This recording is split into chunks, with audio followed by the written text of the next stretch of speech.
ki yon mine? Yon mine, c'est tout moun k'ap viv, mais qui pas arrivé à atteindre l'âge légal pour gagner tout droit civil.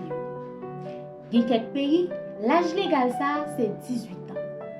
Pour nous-mêmes en Haïti, d'après la Constitution 1987, dans l'article 388 Code civil là, yo fait nous connaître tout moun k'ap viv qui pas arrivé dans 18 ans, moun sa yo c'est miné.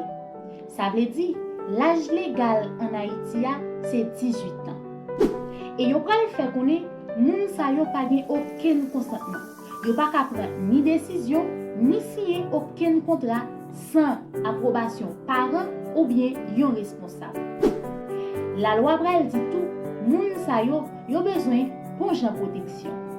Lè ou abusé ou de yon mineur, que ce soit sexuel, émotionnel et latrier, ou commettre yon crime sous différents types, tant ou capable yon prédateur, yon pédophile, yon violé.